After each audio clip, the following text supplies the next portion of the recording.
ভাই এই দাওয়াতের কাজ হলো নবী আলা কাজ। আল্লাহ তাআলা দুনিয়া সৃষ্টি করছেন, মানুষের থেকে মানুষ বাছাই করছেন। সমস্ত নবীদেরকে বাছাই করছেন মানুষের কল্যাণের জন্য, যেমন নবীদেরকে বাছাই করছেন মানুষকে আল্লাহর সাথে পরিচয় করিয়ে দেওয়ার জন্য। আমাদের নবী হলো আখিরি নবী।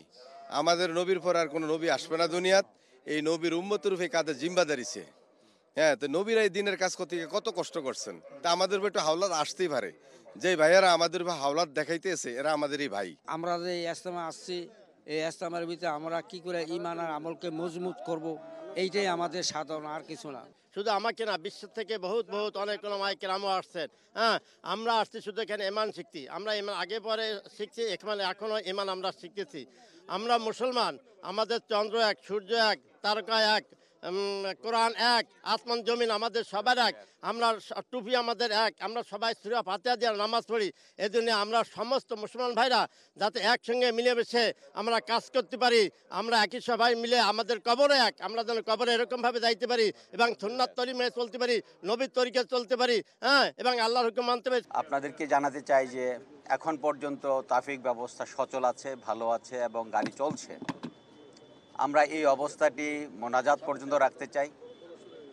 আমরা জনজীবনকে চলাচল রাখতে চাই, যানজট যেন না থাকে সেটির সুব্যবস্থা রাখতে চাই।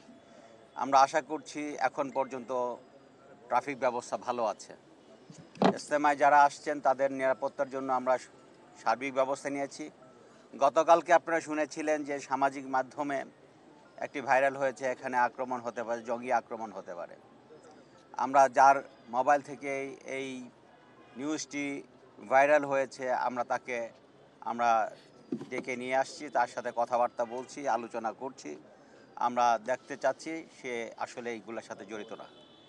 তার যে প্রোফাইল দেওয়া হয়েছে, যে একটি দলের, একটি সংগঠনের একটি পোর্টফোলিও আছে, তার সাথে কথা বলে আমাদের তেমন কোনো পোর্টফোলিও মনে হয়নি এবং সে সেই মাপের লোকও না। তারপর আমরা তাকে জিজ্ঞাসাবাদ করছি। আমাদের জিজ্ঞাসাবাদে যদি মনে হয় সন্তুষ্টজনক জবাব দিতে পারবে, জবাব দিলে আমরা সেভাবে ব্যবস্থা নেব। আর জবাব যদি আমরা সঠিক না পাই, আমরা সেই আইনগত ব্যবস্থা নেব। আমরা আশা রাখছি ইজতেমার নিরাপত্তা সম্পূর্ণ ভালো আছে এবং ভালো থাকবে। শুধু আমরাই একাই নিরাপত্তা দিচ্ছি না, এখানে অন্যান্য বাহিনীরও নিরাপত্তা দিচ্ছে, আমাদের পর্যাপ্ত ফোর্স আছে।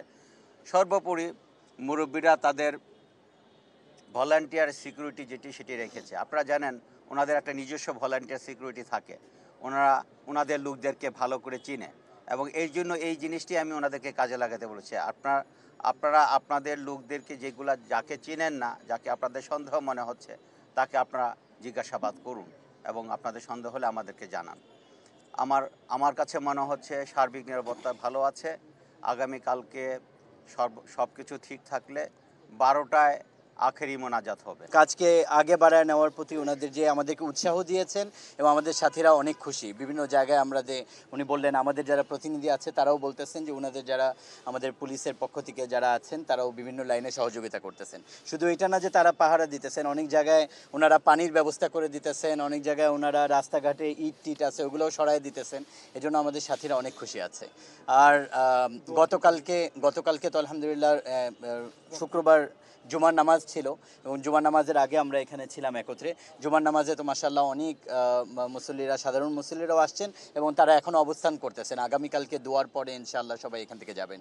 এবং বিশেষভাবে যেহেতু শবে বরাত ছিল, ওটার প্রতি আমাদের ধর্মপ্রিয় মুসলমানদের একটা দুর্বলতা আছে, তো ওনারা এখানে বয়ানাতের মধ্যে এবং আমলের মধ্যে পুরা রাত পুরা মজমার মধ্যে ছিলেন। আপনারাও এটা দেখেছেন হয়তোবা। এবং আজকে সকালবেলাও হযরত মাওলানা সাদ সাহেব দামাত বরকাতুম, ওনার ছোট ছেলে হযরত মাওলানা ইলিয়াস সাহেব আজকে বয়ান করছেন। তো ওনার বয়ান প্রায় 9টা পর্যন্ত চলছে এবং আজকে মাগরিবে হযরত মাওলানা সাদ সাহেবের যে বড় ছেলে হযরত মাওলানা ইউসুফ সাহেব, উনি আজকে বয়ান করবেন ইনশাআল্লাহ মাগরিবে। তো ওই বয়ানের জন্য আমাদের সমস্ত সাথীরা আগ্রহ নিয়ে আছে যে নিজামুদ্দিন থেকে যে মেসেজগুলো আমরা পুরো বছর অপেক্ষা করতে থাকি, যে আমাদের পুরো বছরের যে একটা পাথেয় যেটা নিয়ে আমরা পুরো বছর কাজ করব বাংলাদেশে, ওই মেসেজগুলোই ওনারা দেন। তার মধ্যে মূল মেসেজ ওনারা যেটা বলতে চান এবং গত বছরও এই বছরও বলেছেন, সেটা হচ্ছে যে কিভাবে আমরা ভ্রাতৃত্ব বন্ধনের সাথে সবাইকে একসাথে নিয়ে আখলাকের সাথে, ভালো ব্যবহারের সাথে এবং একতার সাথে আগে বাড়তে পারি। এটাই মূল মেসেজ। ইনশাআল্লাহ রাস্তাঘাট বন্ধ করা, আমরা এটা পক্ষপাতিত্ব না এবং আমাদের সাথীদেরকেও এটা বলা আছে যে রাস্তায় কেউ কোনোভাবে বসবে না। রাস্তা বন্ধ করা, এটা বলছে ইসলাম আর ইমানের মধ্যে। ইসলাম ইমানের সবচেয়ে নিম্ন স্তর হচ্ছে রাস্তা থেকে বাধাকৃত জিনিসকে সরায় দেওয়া। আর আমি যদি ওই বাধা হয়ে বসি রাস্তার মধ্যে, তাহলে তো আমি ইসলামের কোনো জায়গায় থাকলাম কিনা এটা আপনারা বিচার করতে পারেন এই হাদিসের আলোকে। এই জন্য আমাদের সাথীরা রাস্তার মধ্যে বসা থেকে তো দূরের কথা, রাস্তা কোনো জায়গায় প্রতিবন্ধকতা সৃষ্টি করা হয় এটাও একদম কোনো অবস্থাতে করবে না ইনশাআল্লাহ। দোয়ার দিনও মানুষ আসতে পারবে, যাইতে পারবে, ওই ব্যবস্থা আমাদের পক্ষ থেকে আমরা চেষ্টা করতেছি। আর হযরত মাওলানা সাদ সাহেবের যে বড় ছেলে মাওলানা ইউসুফ সাহেব, উনি ইনশাআল্লাহ দোয়ার আগে বয়ান করবেন এবং দোয়া উনি পরিচালনা করবেন।